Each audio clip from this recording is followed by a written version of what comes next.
Welcome back to the Kiwi Wedding Podcast. My name is Lydia. I am your host and a wedding photographer based in Tamaki Makaurau, Auckland. On today's episode, I'm chatting with the lovely Tasha Meys, or you may know her from Instagram as Tastefully Tash. I've been a long-time follower of her and all her amazing business ventures. She's also an incredible photographer and has been doing weddings in the last few years as well. She got married at the beautiful Orua beach house in Hahei. So we chat a bit about her background and life as photographer and also her whole wedding experience. I wanted to remind you that Wild Hearts Queenstown is coming up and I have a giveaway going on Instagram this week that you can win free tickets to the fair, and I'm going to be there, so I'd love to see you there. You can pop over to Instagram at the Kiwi Wedding Podcast to enter that and give us a follow if you haven't already. All right, we're going to jump straight in. Enjoy episode 61 with Tash. Thanks so much for coming on the podcast today. So excited to chat to you all about your wedding. Yes, I'm so excited to be here. Always an excuse to talk about the wedding. I'm ready. So good. Looks like an epic day.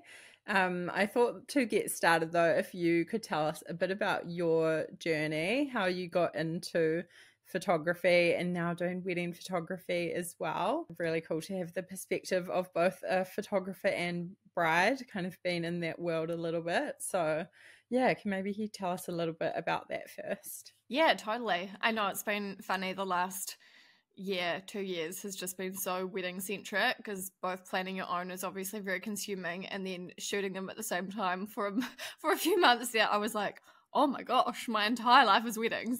But I just love it though. And I have been shooting for about 10 years, but I have specialized in the past in food and product.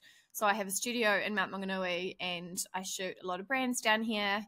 And then I've always loved weddings and I've always thought about shooting them, but I've always said no to shooting them until a couple of years ago when we were kind of getting close to getting engaged and then everyone was kind of in their wedding era and a friend had said, did I mind shooting theirs? And for the first time I was like, oh, maybe let's give this a go. Like we'll just, we'll see how we go. And I think my hesitation in shooting them previously had been because I do love them so much and I'm so passionate about them that it was almost like this huge pressure thing of like, if I'm going to do this, I'm going to really do this. Like I'm not just going to do one or two a year. Like, so I think it was kind of all in or all not in. So after shooting that wedding and it went really well and I was just like, oh, I love this so much. This is such a vibe. I'm just all about it. And then ever since then, I'm just like full steam ahead. Oh, I love that. Cool to just already have that experience. And then, you do kind of get like sucked in, fall in love with the wedding world and your work's so beautiful. So perfect alignment. And yeah, we'll definitely tag your page and everything so people can go and check that out. And now if you could tell me a bit about you and your partner, how you guys met and a bit of your life together. Sure. So yeah, we live in Mount Maunganui with our little dog Sunny. And we actually met 6 years ago. My partner has a brand called Mitchell's Nutrition and he was just starting the business actually about 6 years ago, and I at the time had a social media marketing agency called Ace the Gram, and a mutual friend of my partner's had put him in touch with us about getting some Instagram marketing help for his business.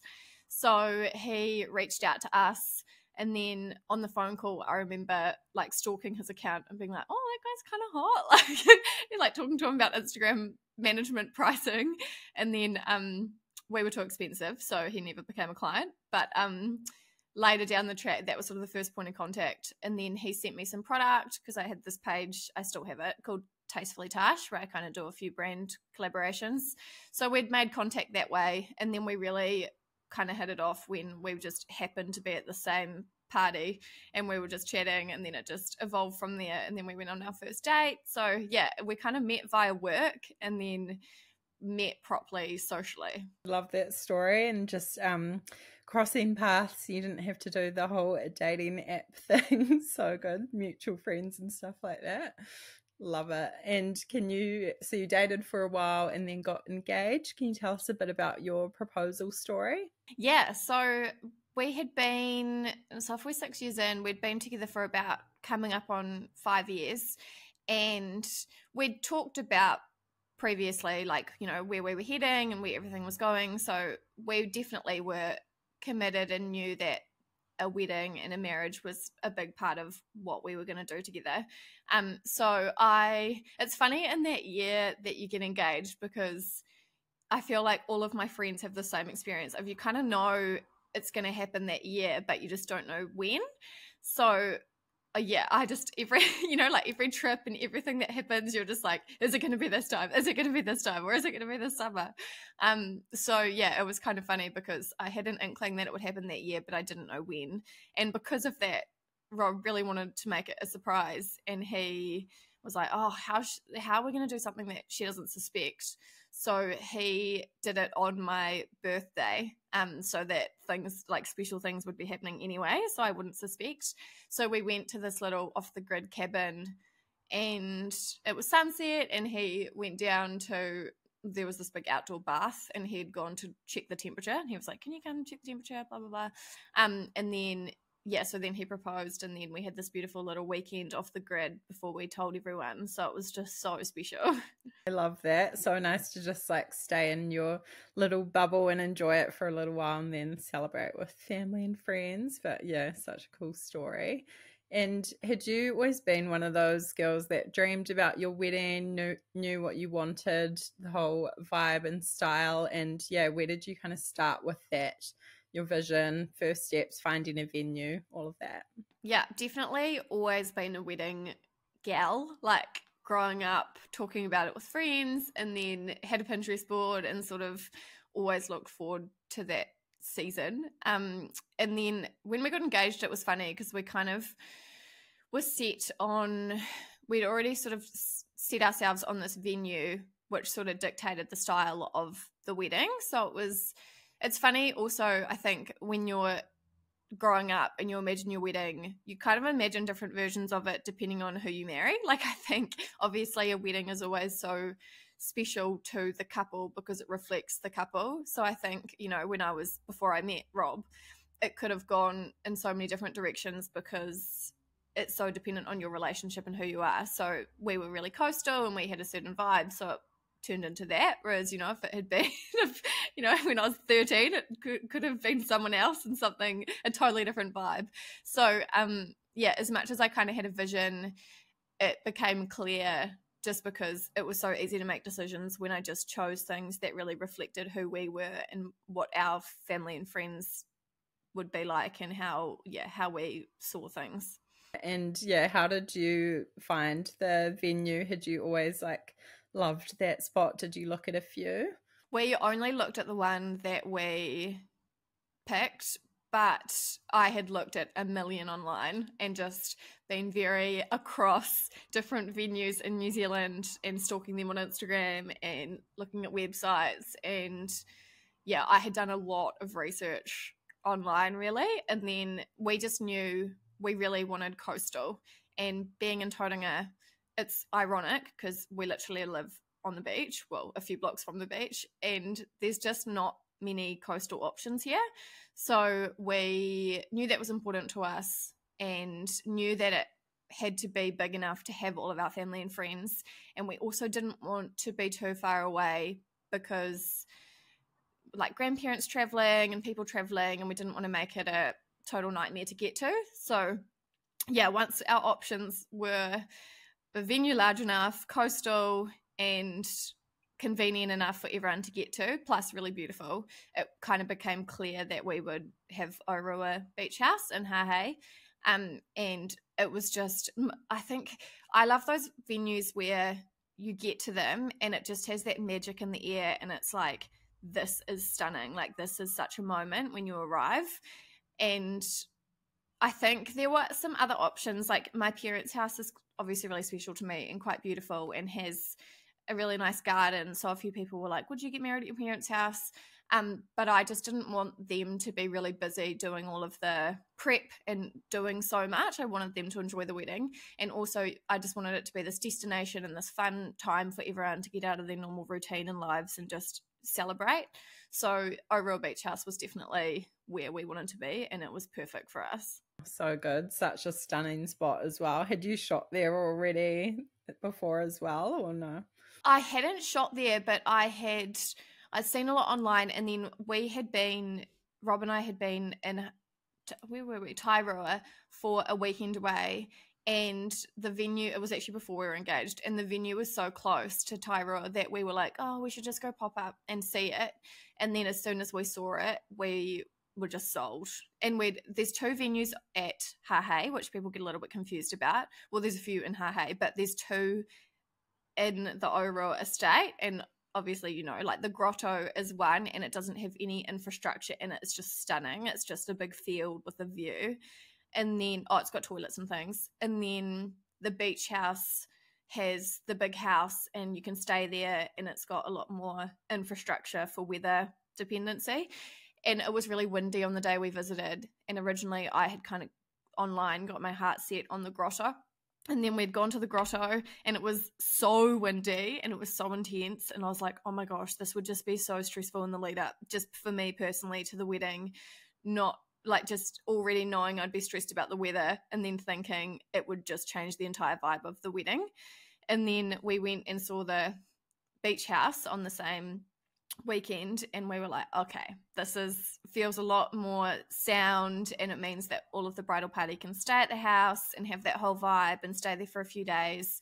So that's when we decided to get the beach house, which is booked out pretty far in advance, so we had to pretty much make the decision pretty soon after that. Oh, so stunning. It's such a cool spot. It's kind of crazy. I don't know if they run like 2 weddings on the same day on the same property. But yeah, kind of like 2 different spots, and cool to have those options. Beautiful views wherever, and yeah, that's cool to hear about the differences between them too. So you've mentioned a few things already, but what were your sort of top priorities, the most important elements for you on the day? We talked about priorities going into the planning of what my priorities were and what Rob's priorities were. And my priorities were the venue, because I think the venue kind of dictates the whole vibe and so many of the other decisions. And then having a really good photographer. And Obviously. Rob's and Rob's priorities were having everyone that he loves being there. So it's ironic because he's far more introverted than I am, and he doesn't like being the center of attention, but he was kind of one of the reasons why it ended up being a slightly bigger wedding, because he just has such a strong community, and he's so close with his big friendship group that he just wanted everyone there. So it meant that we chose a venue and chose a wedding style that we could accommodate all of those wishes. Can you tell me a bit about your wedding outfits, your dress, finding it, getting it made? How was that whole process? Yeah, that was so fun. Literally my advice to people when they're finding a dress is, even if you know what you're getting or you're getting it made, go and do the wedding dress experience anyway, because not only do you think that you'll suit something and maybe you fall in love with something totally different, but just the whole going with a friend, going with your mum, going with people, trying it on, having champagne, going out for lunch afterwards, they're such cool memories, and they build into that whole wedding experience. Like, I think the wedding is one day, but really it's the whole year or 9 months or however many months you have of those special bonding activities, where it does bring you closer to all of your friends and family, and it does make that whole journey special. So we went to Auckland and went to three or four bridal shops, kind of booked the appointments. I went with a friend, two friends, two bridesmaids, and my mum. And so, I kind of always thought that I would get this sleek sort of almost like slip dress, but long. And then when I was trying dresses on, I was like, I was like, first of all, that I never thought I'd get like a bigger skirt, like a princess kind of vibe, but then trying them on, I was like, there's only one time in your life where you get to wear this big dramatic dress, and I wear sort of slip dresses quite often, so I was like, all right, we're just going to go for the drama, we're going to go all out, and we're going to get a big dress as opposed to a slip. And then trying them on too, they were actually the most flattering, so I decided on Trish Peng, who I just love all her designs, and I knew Trish previously, so I was like, when we went up to try dresses on, I wanted to go with a Trish Peng dress because I love Trish, but also I didn't want to decide that before I tried them on in case I tried on another dress at a different place and loved that more. But it turns out that the dresses I tried on at Trish's were my favourites anyway, so it made that decision really easy. So I tried on a dress at Trish's, decided that that was probably the dress, and then made some changes and, yeah, booked it in. So cool. She's so talented. Like every dress I see of her is so beautiful, and yeah, yours looked amazing. So cool to just have that experience, and I love that advice to just do it anyway, even if you know exactly what you want. Just enjoy that process, because that's what it's all about as well. And who was in your bridal party? Did you find that process choosing them quite easy? It was easy in some ways, but hard in others. It was easy of who to choose, but it was hard in where to draw the line of like how many, because I so easily could have had 4, and I sort of called my 4th like my unofficial bridesmaid, because it kind of also depended on what people were up to and just whether people would, it's kind of a lot of activities and things on. So if your bridesmaids are like taking into account their lifestyle too, so if one isn't going to be in the country, or it's going to be really hard for them, or they're not sure what they're up to, then sometimes it's kinder to not even have them, so that they don't have that pressure of having to be there for everything when they're not sure. So I had 3, and my maid of honor was pretty easy because I've just been friends with her since uni, and we had a business together. We lived together for years. I used to have Ace the Grand podcast with her, so she was easy, and she lives in Aussie, so she would come over for different things. And then my second and third bridesmaid, they both sort of represented different friend groups and different eras of my life, and I'm still obviously so close to them and talk to them both every single day. But they one of them I flirted with at uni and met at uni, and then the other one is one of my school girls group. So it was cool because I kind of had each era of my life represented in the 3 bridesmaids. So special. Nice to include people from all different areas of your life. It's definitely tricky to choose sometimes, but yeah. And how did you go with the guest list as well? How many guests did you end up having, and was that hard to narrow down? Yeah, definitely challenging with the guest list, and definitely, it's so weird having to draw a line in the sand of who you have at a wedding versus not, because there is no previous to a wedding distinct time where you have to be like, you're in and you're out. You can kind of just have this big community hierarchy of everyone. Yes. So when we first made the list, I think it was like 160. It was huge, and that was we just both wrote down everyone that we wanted, and then we whittled it down to I think about 150, and then when we started actually inviting people, naturally there were people overseas and people that couldn't come, so we got it down to 140. But yeah, we just knew that we wanted a good representation of both of our families, which are quite big, and then also we really wanted our close friends there. Yeah. Oh, I love that.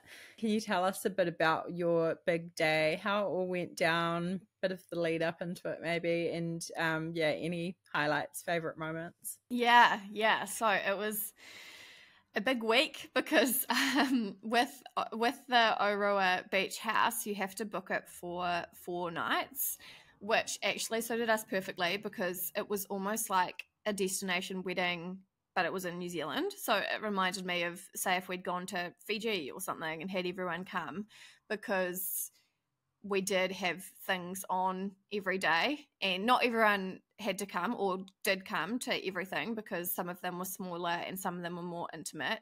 But it just meant that I think of our wedding not really as a day, but as that whole week experience, which also took the pressure off the day because it was so many other opportunities to chat to people and so many other memories to be made that there's not so much pressure on one day. And in the lead up, I was like, oh, have I bitten off more than I can chew? Because I also organised my 30th birthday celebration to be on the first day that we got into the venue, which was my actual birthday. And I had a pink themed 30th. So I just had close friends and direct family come to that. So it was a lot smaller than the wedding. And my partner's mum did a lot of the food with my mum, so they had been planning the food, and they did that, which was just amazing because it took the pressure off me planning that. And then Dad and my brother and the boys all kind of cooked a barbecue, and then we had like pink plates and pink balloons and pink cake and pink everything, and then we pretty much had like a Taylor Swift dance party that night, which was just so fun and the best kickoff to the week because it was just such a cool memory. And then it also meant that it sort of took away that first night fever thing of when people start to arrive and it's the night before the wedding and people get a bit stuck in because they'd already got that out of their system on the birthday. So the next day meant that the bridal party staying at the house and friends staying nearby could just like pop into the house, and people surfed and had breakfast and hung out at the house, and it was just so relaxing and so much quality time of having no pressure or activity. So that was really special. And then that night we went to the Poorhouse, which is like a bar pub in Hahei. And I had booked it previously, like I'd emailed them a few months in advance, and I'd paid a bond, and it was all organised that we would do our pre-drinks there. So we went there and for the evening for the welcome drinks for everyone. And when I got there, there was a few staff on and then a few kind of people at the Poorhouse. And I was like, oh, hi, we're here. People are going to start arriving soon. And they were like, what? Like, we don't have anything booked for today. And I was like, oh my gosh, there are so many people about to descend on you. And bless them, they were just like sprung into action. Like, we're so sorry. We mustn't have put the booking in the computer, but we'll ring in the other people that work here, and then we'll get pizzas going and we'll just go for it. And they really pulled it together because, wow, there is such a difference in seeing your guest list on paper and then seeing how many people that is in a physical space, because people just kept arriving and it was insane. Like, the whole venue was just packed, and there were more people than were coming to the wedding because it was grandparents and babysitters and all sorts. And yeah, my father and I were just like, oh wow, this is just insane. So we would just welcome everyone and then like walk around the different groups and just get excited. And that was just so good to have all those little small talk conversations out of the way before the wedding, because it meant you already had all those when it came to just chatting to people on the wedding day. So you didn't have to do that whole chit chat the day of the wedding. We could just chat to whoever we wanted to on the wedding day. And then obviously the wedding day was the next day, and we all kind of had a early night, and I had been staying in the same room as my partner at the big house. So I left that room the night before the wedding and went into the bridal suite, which was with my bridesmaids. And it's kind of like a Love Island style room. There's like a big long room with like double beds in it. So kind of like morning islanders and things, like going to sleep, like needed sunglasses or something. Yeah. But that was also just so special. And I think it's those things when you're a kid and you look forward to, because it's like, you know, the night with the gals, and we had hot chocolates, and the girls were tanning and we were chatting, like playing music, and it was just so fun. And then that energy carried over to the next day, because I woke up in the bridal suite, and then we were getting coffees and playing music, and just, it was so relaxing. And the girls, I mean, my bridesmaids are so chill, and they're also so funny. They just kept me in stitches the whole morning, just being silly and like creating such a vibe. And then the weather was stunning. It was May, so we were just so lucky because the weather was not only sunny, but it was also really still, because the only drawback of our venue was if it's windy. It is quite windy. So I was just so stoked that the weather was good, and then I could watch like out the window of the house down onto the beach and see the boys going for a surf and see that they were starting to get ready. And then our photographers and our videographers came and everything started kicking off, and it was just so nice not having to have any logistics of moving venues, or you know from shooting and I know from shooting, it's quite chaotic in the morning when it's like change of location and like we've got to re-steam all the dresses because we've just moved locations, and like there's so many things that go into that. So having the relaxation of just getting ready in the same location was really special. And then the whole day it was such a dream. Like it was such a fairy tale. And I was just like, just couldn't believe how well it was going, because everyone prepares you for unexpected things or things that go wrong. And I know from shooting weddings, like every moment of a wedding is not a highlight reel. Like there's things when you get tired or you don't eat, or there's things that go wrong. But I just remember it as this happy blur of just a compilation of special moments, because we went, what did we start with? So once we got ready, we went out to the first look location and we did a first look. And that was one of my most special moments of the whole day, because it was just in the sunshine. It was really still. Rob was standing looking at the water kind of on this cliff. And then the bridal party was sort of getting all ready and doing something, so they weren't quite there at that stage. And the videographers and photographers had just gone to tell Rob, like, okay, this is going to happen soon, get ready, blah, blah, blah. So while they were setting up their cameras, I was standing around the side where Rob couldn't see me, just in the sun by myself for probably like 15 minutes. And that, I think, was really grounding and gave me a moment just by myself, which is so rare to have on your wedding day, like a moment by yourself, to just be like, okay, this is happening. It's so beautiful. The weather's insane. Everything's just magical. So going into the first look, it was really nice to have that moment, because then Rob had also had that same moment, and then walked up to him, and then we had our little special moment, and then took our bridal party photos.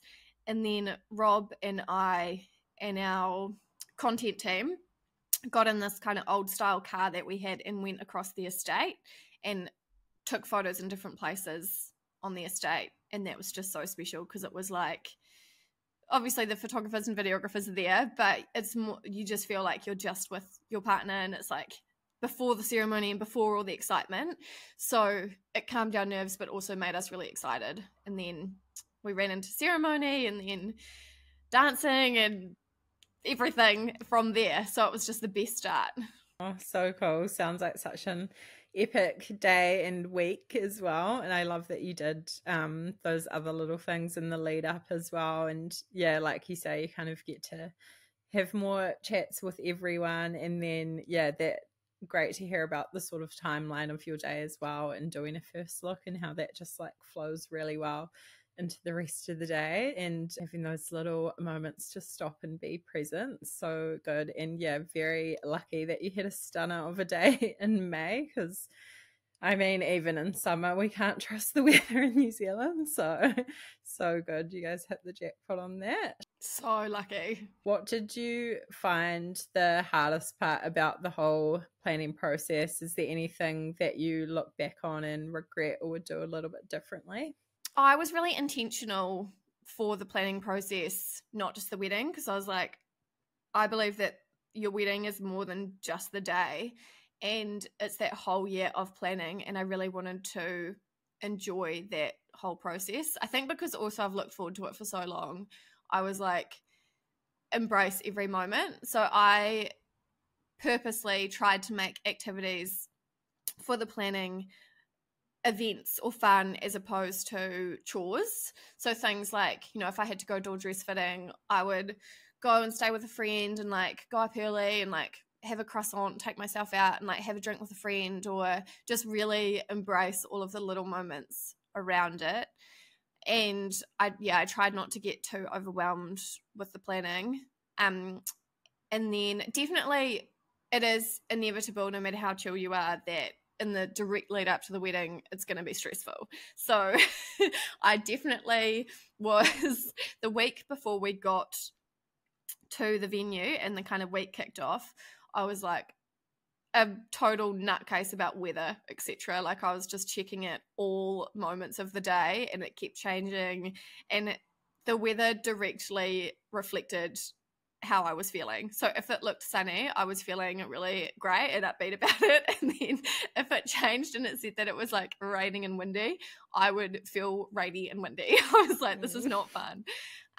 So yeah, I think just all the logistics towards the end was what I found the hardest, with things that were not my specialty. So like thinking what we would be doing with the sound, or just all those last minute emails that come in of like, oh, you know, there's actually no bar on your booking. You need a bar? And then you just watching the money stack up, and then just the logistics, and then all of the guests reaching out being like, hey, blah blah blah blah blah, like question. So yeah, I was not immune to the stress of it, but I really only felt stressed and moments of overwhelm in the week before we got to the venue, because as soon as we got to the venue, everything was just amazing. Like it was just so great as a pad and break to just be like, we're here, it's happening, no matter what happens now, it's out of our control, so we're just going to enjoy it anyway, and not like being intentional not to sweat the small stuff. So yeah, that was our planning journey. And also I can't recommend having day of coordinators enough, because they just, I heard this thing of, you want to be a guest of honor at your wedding, not a host, and they really make that happen. So we had Nicole and Ellen from Coromandel Weddings, and they know that venue inside out, and they know all the vendors that are often there, and they set up for you, they do your rehearsal run through with you, they are so across everything, but they have that balance of being across everything but also being really chill. So you just feel like you're in good hands. So they took a huge amount of pressure off the actual wedding day, which meant we could just enjoy and be guests of honor on our day. Such great advice, all those things. I love that you were really intentional in the whole process. I think it's hard to avoid a little bit of panic, especially in that direct lead up.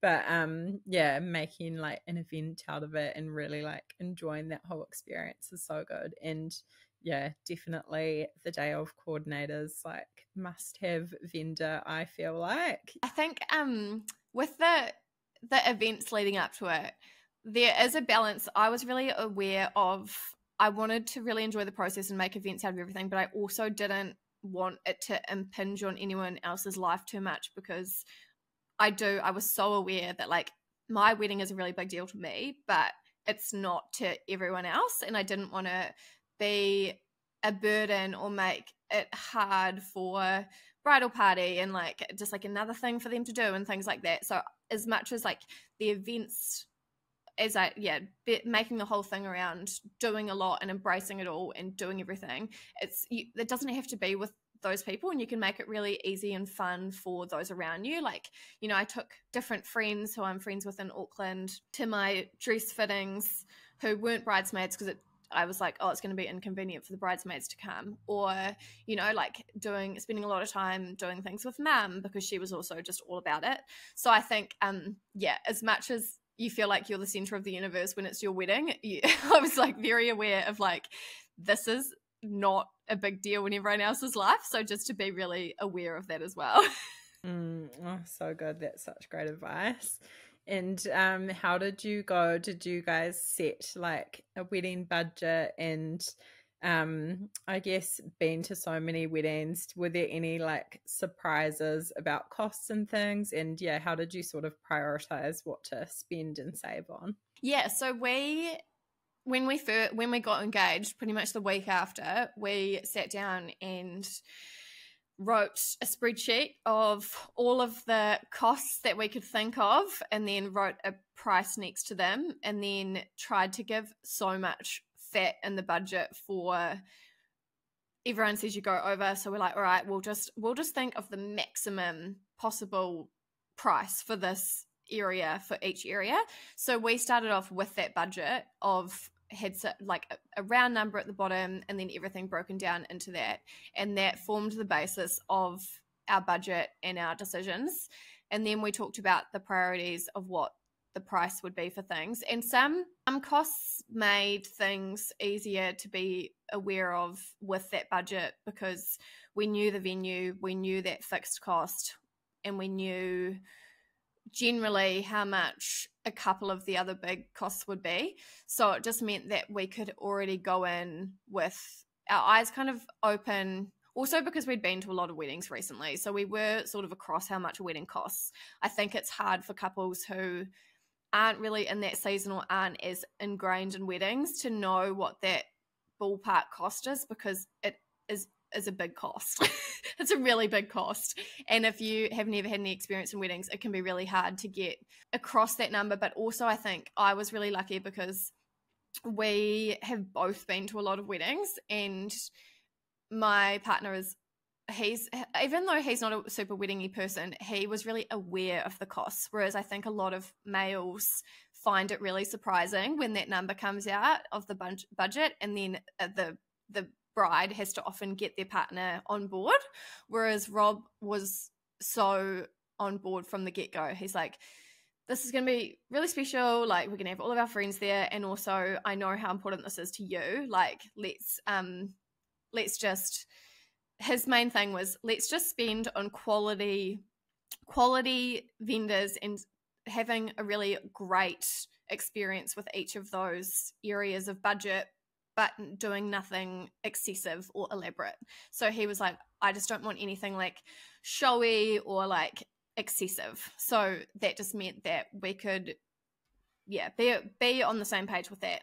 So then in terms of priorities for spending, obviously the venue was probably our biggest cost, and that came first, and then the photographers, because that was my priority. I had this spreadsheet of photographers, and I was like going through the decision-making process was so fun for me, of photographers, because I could it was so hard, yeah. And also because we were May, a lot of the top New Zealand photographers are doing the Europe season because they've just left for Europe.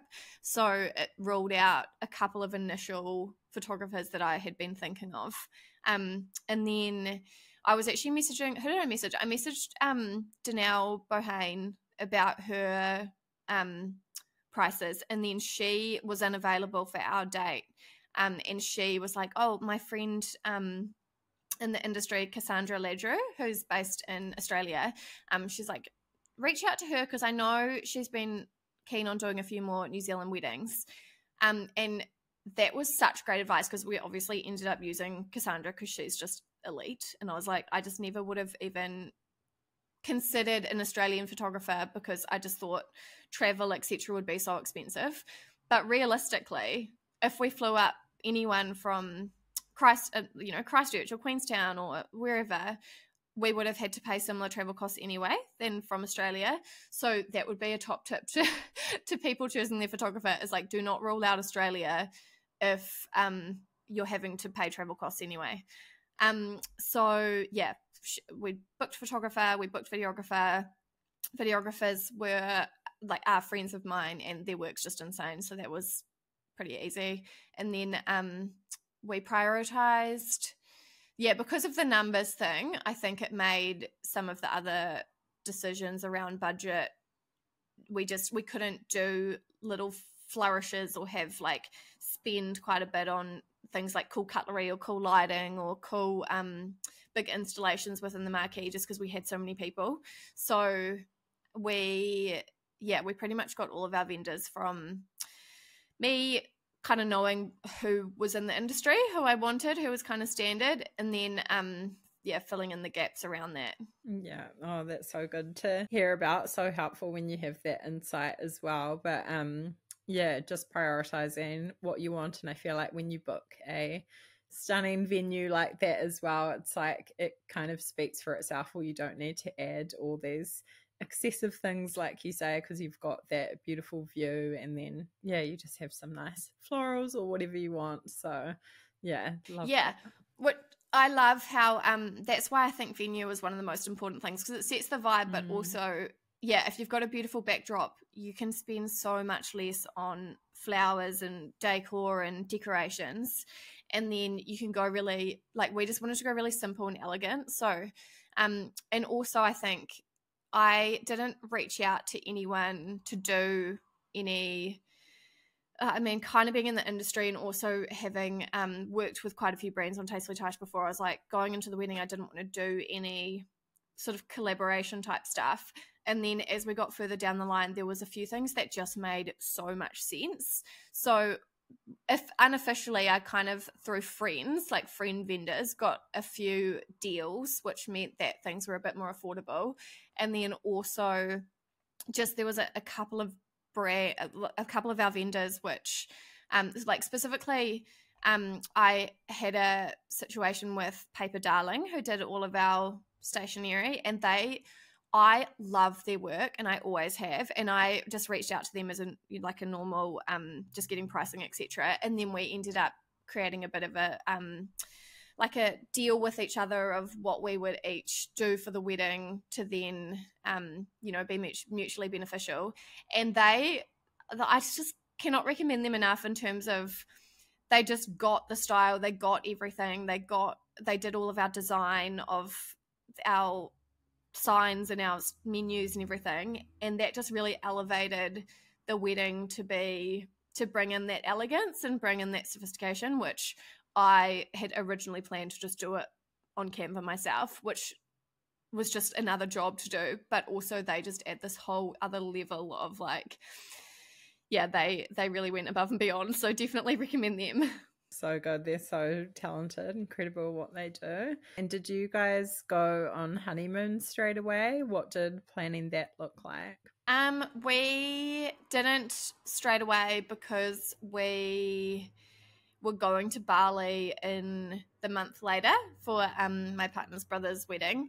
So we were like, okay, we'll make Bali our honeymoon and we'll go a month later, which was actually perfect, because straight after the wedding, coming off such a big high, going into this low of sickness. So I think, when your body stops, then you just get sick, and I got so rolled. So I got extremely sick for a week or 2 weeks. It was like 2 weeks of sick. So thank God we didn't go straight on honeymoon. And then we went to Bali the month after. So I think it ended up being literally 4 weeks later, where we went to a family wedding. So we were with family for half the time, and then we went off for our technical honeymoon to Nusa Lembongan, and had some beautiful days doing nothing in the sun for that. Sounds so dreamy. Bali's such a epic spot to go, and great that you could just tie it in with that whole trip as well. Were there any helpful sort of websites, resources, different things that you used during the planning process? I guess you already had a lot of contacts and knew a lot of good vendors and stuff, but was there anything else that sort of helped you with inspo and finding vendors? Our wedding website was like Say I Do or something that had a full checklist, which was sort of helpful. If I'd forgotten to do something, I could look at that. And then our and I did stalk all of the vendors on Together Journal weddings. I'd be like, just look for patterns. Be like, how many of these weddings have used this, I don't know, caterer or whatever. So checked Together Journal was a really great resource. Definitely Instagram, Pinterest, all the things. TikTok, actually, I would say TikTok. TikTok was my key for learning so much about things to do on your wedding day, things to be aware of, or blah, blah, blah. So I just was so deep in wedding TikTok. It became a little bit overwhelming, but definitely learned so much from there. Did you feel any of that pressure from social media or comparison to other people, kind of that you had to try and make your day look a certain way, anything like that? No, not really. I think if it was an event about me. I think I would like, or I just probably would come into it more. But because my husband is so not like that, like he would just have he would have no social media if he didn't have to for business, and he's just so anti that. He is always such a bit like good balance, because he always makes it about what's important to us and our decision, and what's authentic to us. So every single decision in vendor was chosen because of, like, not only because they're a great vendor, but how good the vibes were with them. So I didn't want any sort of energy on the wedding day or any decision made that wasn't like super good vibes and good karma in a way. So we literally, if I was looking at options for a decision and I was talking to one of the providers and they just weren't aligning in terms of like energy, etc., then I'd pretty much always choose the one that was just super easy, super lovely, super good energy, because I know that all of that energy combined creates a great wedding day.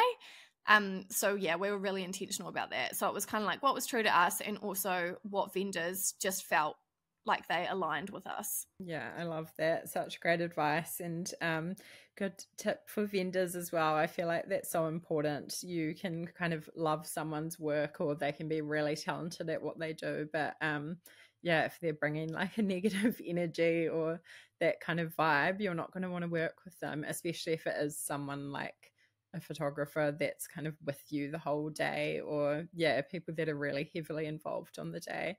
So yeah, I love that tip. Just be aware of people's energies and choose ones that align with you. It's so good. You've given so much amazing advice already, but yeah, do you have any other advice that you would give to couples planning their wedding at the moment, maybe from the perspective of a bride and then a photographer as well? Oh my gosh, yes. I feel like I have so many little things that I picked up along the way, or tips. I think one of my things that I tell a lot of my friends is there's obviously like the certain person who's getting married who makes everything a big deal, and they're like, this is all about me, blah, blah, blah. But there's so many brides who don't want to lean in to being into the whole wedding season and the wedding process, and they're like, oh, like I could go try on a dress, but like, oh, blah, blah, blah, blah. And my advice is just, you only do this once. You only have a wedding once, and to just lean in and like really enjoy and embrace everything that comes with it. Because some of my favorite memories in my whole life have been this year of just like, my hens was just one of the most euphoric nights of my life, because it's so rare these days that you have all your friends without their partners in a house together and just having fun, like for a good reason.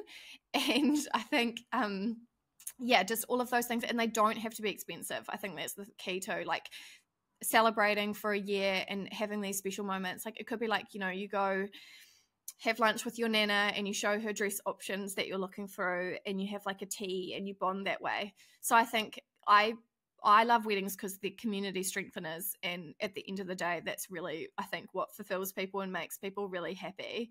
And if you treat it like a community strengthener, and all of the events around it is like you're bringing everyone together and you're bonding with the people you love, like you're always going to have a really great experience. And if it always comes back to those values.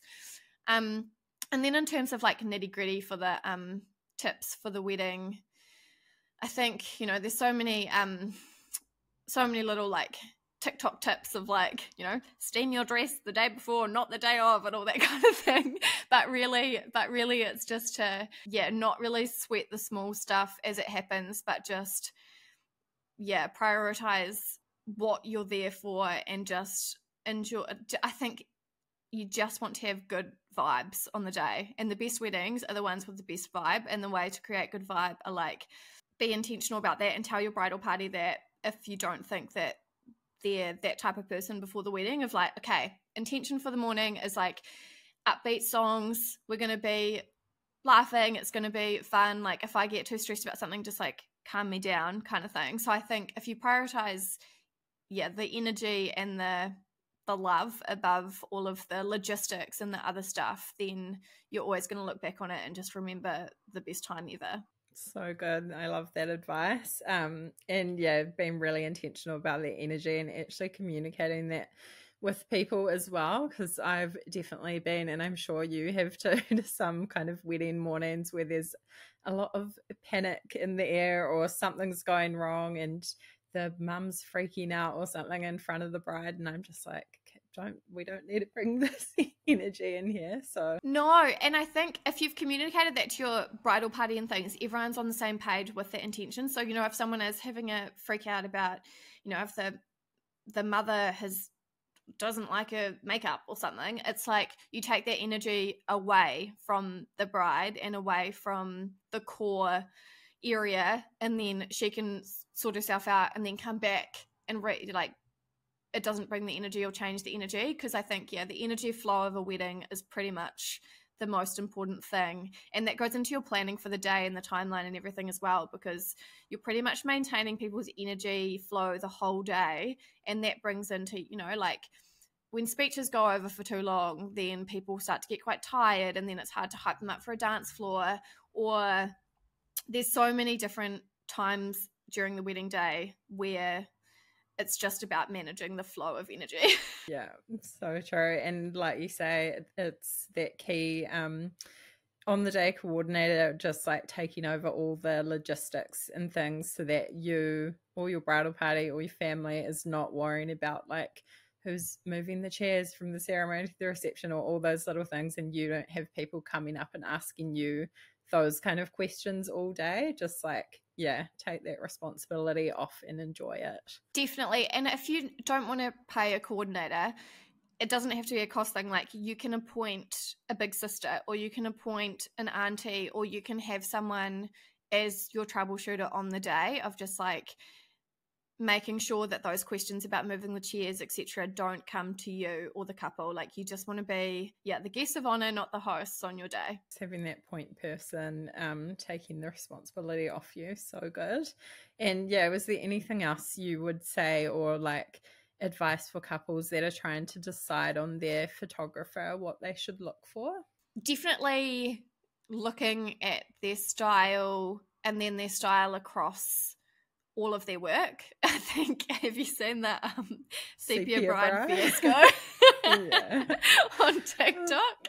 Crazy. I think and so many photographers weighing in on it, and yeah, you can see from both sides. Both sides, interesting. 100%. Yeah, you can totally see it from both sides, and just so many learnings from that situation for couples and for photographers, because that's just where miscommunications happen.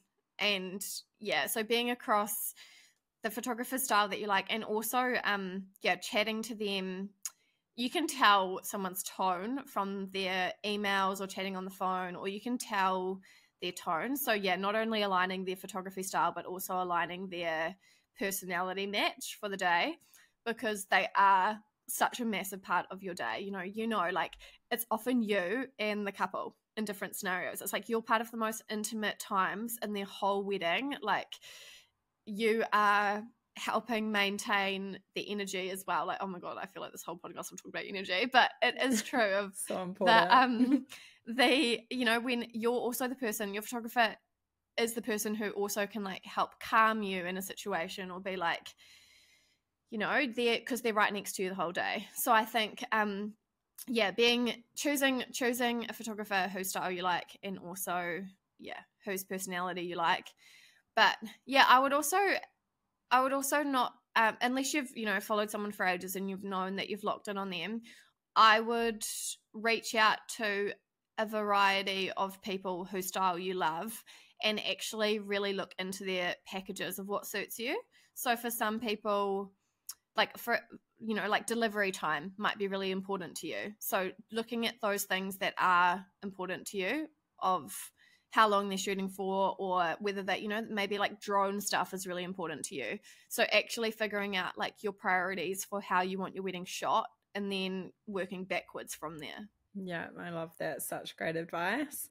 There's been kind of a rise in like wedding content creators lately, which I'm sure you've seen as well. Do you have any thoughts on those, or did you guys have one at your wedding? So I actually had got offered a content creator service on our wedding day, and I had said I'd thought about it really carefully, and then I'd said no, we won't need it, because my reason was because my partner doesn't love photos and being center of attention for photos and everything, and I was aware that we would have two videographers, two photographers following us around the entire day. Like, you feel like you're already in front of the paparazzi. So just to add another person in, logistically, like, that's something to think about. So if you've got a venue which is quite tight, or there's certain, say you're going in a helicopter or something, you physically won't be able to fit them in some situations, or it might just be really crowded. So that's something to think about. But it is, and if you have bridal party members and friends who can take content, and you know that they're quite across that sort of thing, then just reaching out to them. Like, I know my bridesmaids, I got one of my bridesmaids to take little videos of the morning memories, etc. And then my tip would also be, if you don't want to get a content creator, which, you know, most people don't, have someone who's a guest who you're good friends with, have them taking the little videos of like the bar and cocktail hour and things like that, and then they can just airdrop them all to you, or dancing, because your bridal party's already busy and they kind of already only see like a certain part of it. So yeah, as much as I am glad for my partner's sake that we didn't have a content creator, I do now low-key wish that we'd said yes, because as I look through More content the better. Yeah, the more content the better, and just having that immediacy of the day after, having all those memories captured, and as much as you look through, as much as you look through different content, it is sort of your iPhone video content that you look through quite a lot, or you like to post moments of, or so I mean, it's obviously up to you, and I could build a case for either side of things. Yeah, there's definitely pros and cons to both. And thinking about physically how many bodies are going to be following you around and all of that, and maybe if you like can't necessarily afford videographers or something, that might be a good option of getting some content that way. But lots to think about, and it's interesting to see what's kind of coming through with weddings and trends. What is married life like now? Do you feel like you got any of those post-wedding blues? Yeah, married life is lovely. It's obviously winter, so we're just in the ritual and routine of work and being, I don't know, head down doing winter things. And wedding blues is funny because I can't tell how much of it was being sick versus wedding blues. But I definitely think, well, obviously this is going to be the stupidest example, but that you do have such a high level of endorphins and adrenaline that just chemically, like, there's such a thing of when you come down for it. I was thinking of how I was watching some pop star documentary, and they're like, you have to do all these exercises after you come off stage because you get such a dump in chemicals because of how much your body is just like chemically charged with all this stuff. So obviously you're not a pop star, it's your wedding day, but the next, when you get back and you are back into life, you do get that dump of chemicals. So that's often something to think about, of like, it's not because you're sad that the wedding's over, and it's not because of any other reason other than you're just chemically drained and your body's recovering. So I think that's a good thing to remember if you're like, why am I so sad? That was fun. So, I think I definitely got that. Yes.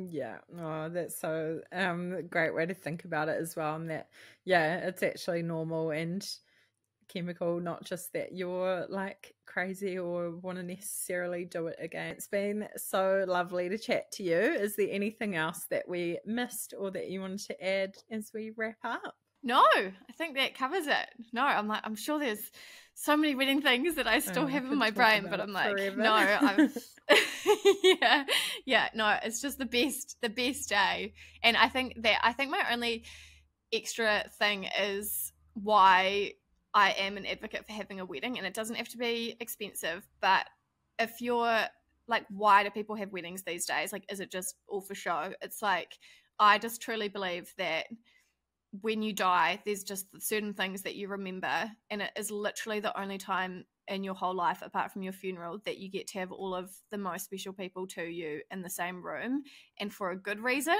not a sad reason.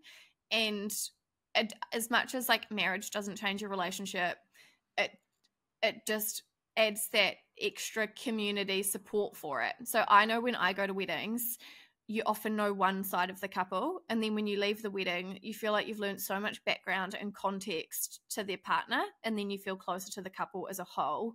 And then as you go through all of other life things, you know, whether they have kids or all these different things, it's like, you know, their community, you know, their background, you know, their context, you're rooting for them. They suddenly have this strengthened community, and that's what I think it all comes back to, and why I love weddings.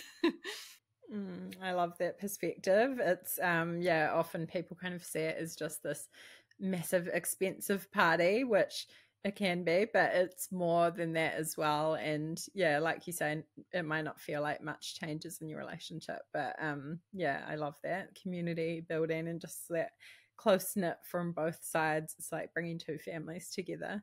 So good. Amazing. Thank you so much for coming on. Thanks for having me. It's been so fun.